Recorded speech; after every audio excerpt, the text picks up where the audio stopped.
The paradox of happiness is that the more you chase it, the more elusive it becomes.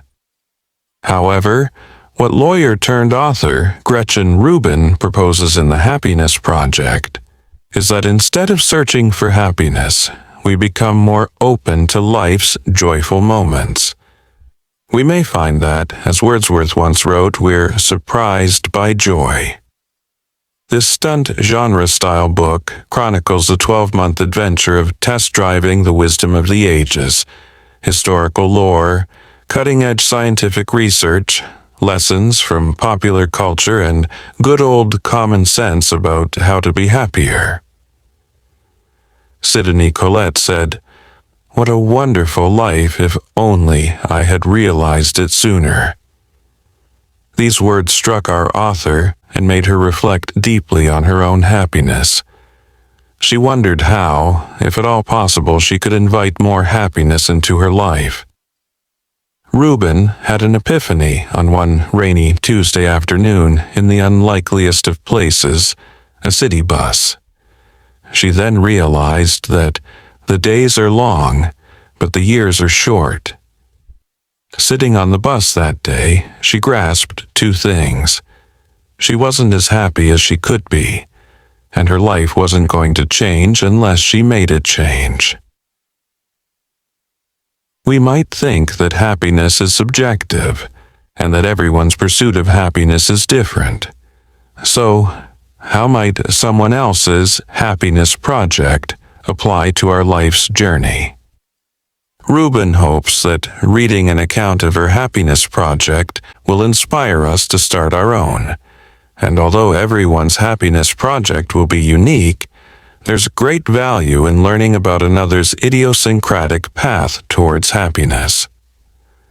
Rubin's primary concern is less to do with the age-old question, what is happiness? And more to do with the pragmatics around happiness.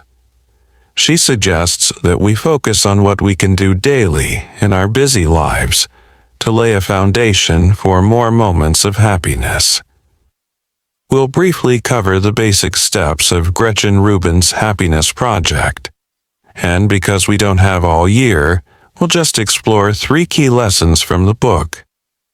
We'll look at the fundamentals of happiness, focusing on our vitality, and how social ties and spirituality help boost happiness. Furthermore, we'll delve into a wide range of traditions, from the familiar to the esoteric. By doing all of this, you'll be a step closer to answering your own questions about happiness and how to begin your happiness project. Is it possible to make ourselves happier? Have you ever imagined winning the lottery? Have you ever thought how happy and fulfilled you'd be, and that all your problems would simply melt into oblivion? Did you know that studies show that interesting and perhaps unexpected things happen to lottery winners? Their happiness levels may rise temporarily, but after the initial euphoria, they tend to drift back towards their happiness equilibrium. The set point theory posits that a person's basic level of happiness doesn't fluctuate much. The assumption here is that our subjective well-being, happiness, is determined primarily by heredity and by personality traits ingrained in us early in life. As a result, it remains relatively constant throughout our lives. The set point theory then begs the question of whether it's possible to get any happier, or are we just stuck with the happiness cards we've been dealt? Will some people always be more naturally cheerful than others? While it's evident that some people are naturally more ebullient or melancholic, science shows us that we can still boost our happiness within our own set point range. According to current research, when it comes to a person's basic level of happiness, genetics account for about 50%. Life circumstances, such as our income, marital status, and health account for 20%, and the remainder is determined by how we think and act. In other words, we have an inborn happiness disposition that sits within a particular range. Still, we can push ourselves to the top of our happiness range, or push ourselves down to the bottom of a happiness range, depending on how we think and act. When it comes to our happiness set point, our thinking and actions can potentially help us set a new norm. Now, for the second question. What is happiness? This is a perennial question that we've been asking ourselves, and Rubin suggests it's for us to decide, or better yet, experience. Of course, there's merit to defining terms precisely. One positive psychology study identified 15 different academic definitions for happiness. However, when it came down to the wire, spending time and energy exploring the distinctions between terms such as positive affect, subjective well-being, hedonism, and the myriad of other definitions seemed pointless to our author. Rubin didn't want to get sidetracked and go down a rabbit hole of terminology. Instead, our author decided to settle for the familiar catchphrase, "I'll know it when I see it." The great jazz artist Louis Armstrong said, "If you have to ask what jazz is, you'll never know. Don't ask, listen." Language has its limitations, especially when it hopes to capture the essence of such a highly personal experience like happiness. Rubin believes that there are no startling secrets to happiness that we don't already know. The great truths about happiness have already been laid out by the most brilliant minds, both past and present. After all, as Alfred Whitehead said, everything important has been said before. It's also worth noting that, according to our author, the opposite of happiness isn't depression. Depression is a grave condition that deserves urgent attention and occupies its own category, separate from happiness and unhappiness. However, addressing the causes and remedies of depression is beyond the scope of this particular book. Rubin began her project by figuring out exactly how to make herself happy. This process is where she likens the pursuit of happiness to dieting. Intuitively, we all know the secrets of dieting: eat less and exercise more. But it's the practice of these truths and consistency that becomes the ultimate challenge. Hence, the challenge is how to put happiness ideas into practice in our everyday life. The wisdom of a chart-keeping approach. How many resolutions do you set each year, and which do you actually stick to? If you're like our author, and 44% of Americans, you make New Year's resolutions and don't keep them for long.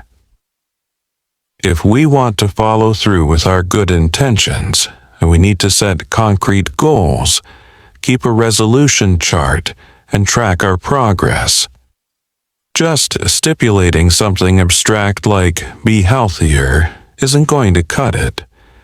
Here's where virtuous leaders like Benjamin Franklin and the latest scientific research on goal setting and happiness can help us with our happiness project resolutions. Franklin used to identify virtues he wanted to cultivate, and each day would write up his virtues chart, rating himself as to how well he had performed that day on each criterion. Research shows that we perform better when we separate our goals into measurable and visible actions. On your charts, get set, go. Research taught Rubin that an essential element of happiness is social connection. Therefore, she resolved to tackle marriage, parenthood, and friends. Work and leisure are also crucial to happiness, so she included the categories work, play, and passion. Then she added money to the list. Although we've been told that we can't buy happiness, managing finances effectively and investing in experiences or material things can bring us bouts of joy. She also learned that happiness depends a great deal on our perspective, so she added eternity and attitude to her list. Finally, central to our happiness is health, so Rubin dedicated January to the month of vitality. However, it's all well and good writing down a list of goals. The difficulty is sticking to them. Hence, Rubin got specific and charted precisely what it was that she'd be expecting from herself. After she identified areas to work on, she then came up with happiness-boosting resolutions that were concrete and measurable.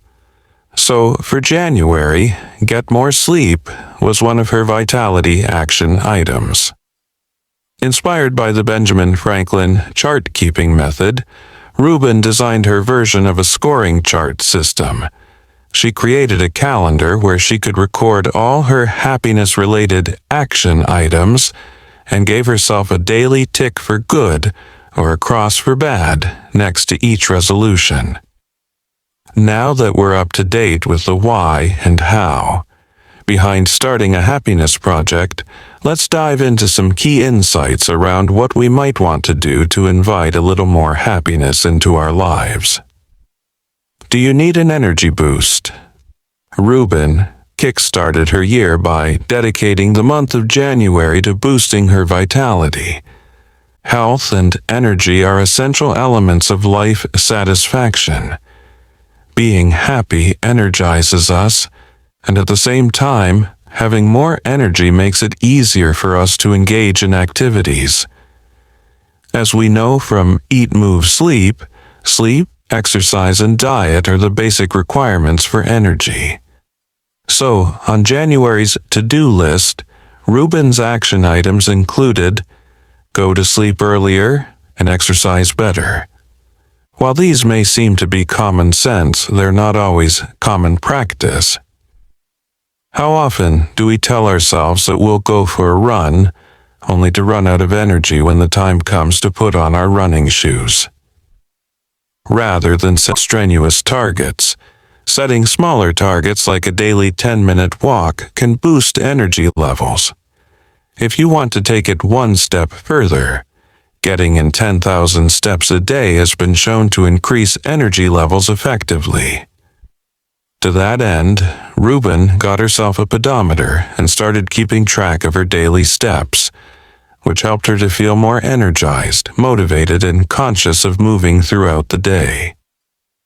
Just as it's crucial to turn the dial up on what might boost energy, we also need to turn our attention to what depletes energy. For Rubin, outer clutter caused her to feel mentally cluttered. So, toss, restore, and organize became a significant part of her January routine. How many to-do tasks have you yet to tick off? Just the thought of one uncompleted item can create stress. Did you know that our brains tend to remember unfinished or interrupted tasks better than completed tasks? The scientific term for this is called the Zeigarnik effect. Owing to the Zeigarnik effect, our brains nag us about those unfinished tasks, even the ones we wanted to start years ago, which can drain our mental energy reserves. Why not dedicate a month to clear up mental space to declutter the physical and digital spaces we inhabit? Begin by sorting through household junk and emails, then complete those nagging but necessary to-do tasks. Finally, accept that there are tasks that we might never complete. Cross those off the list and say goodbye to them. This way, we clear up mental energy for things that really matter, like time with loved ones. This brings us to the next lesson, the importance of relationships. Harmonious relationships are key to happiness. The following month, Rubin's goals revolved around a more loving mindset. Diving into research on relationships, Rubin realized two key insights. The first is, you can't change your partner, you can only change yourself. And secondly, what you do every day matters more than what you do once in a while. So, February's action items included things such as quit nagging, fight right, and give proofs of love. The no nagging rule might sound simple.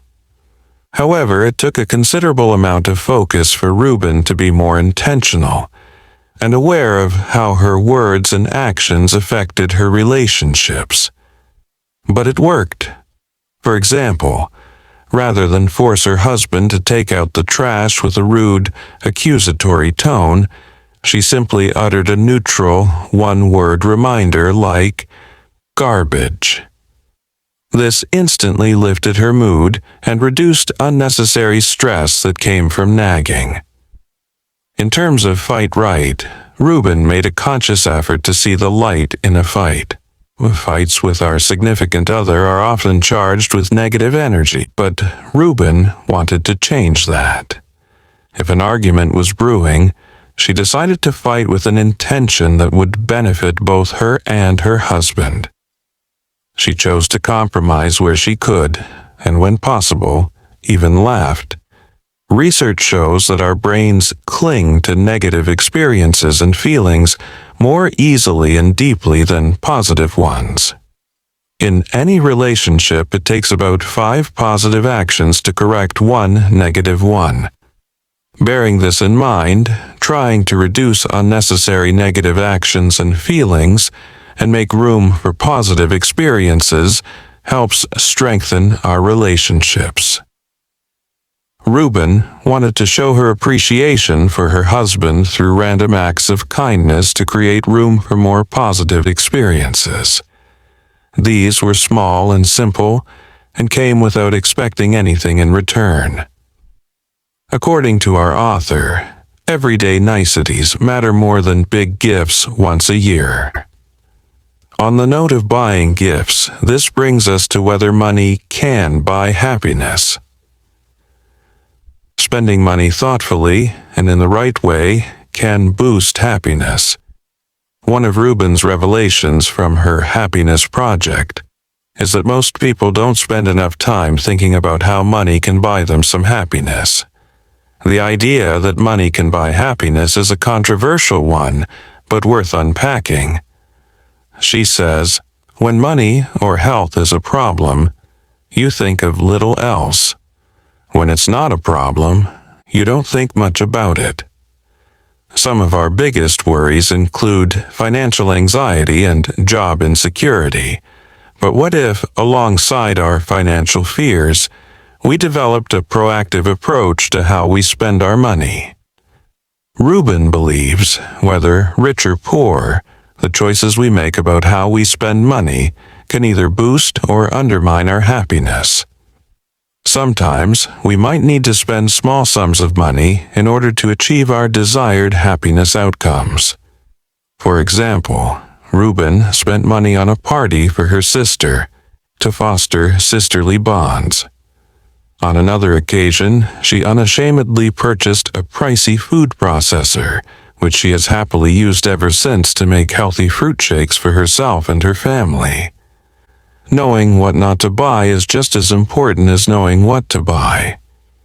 Ever heard of the gym membership effect? It's how most gyms make money. People purchase expensive gym memberships, hoping that this financial incentive will get them to work out more. But this doesn't always work out. Often, people lose motivation and feel guilty, not just about not exercising, but due to having paid so much for a gym membership in the first place. So, it's essential to be mindful of how we spend our money.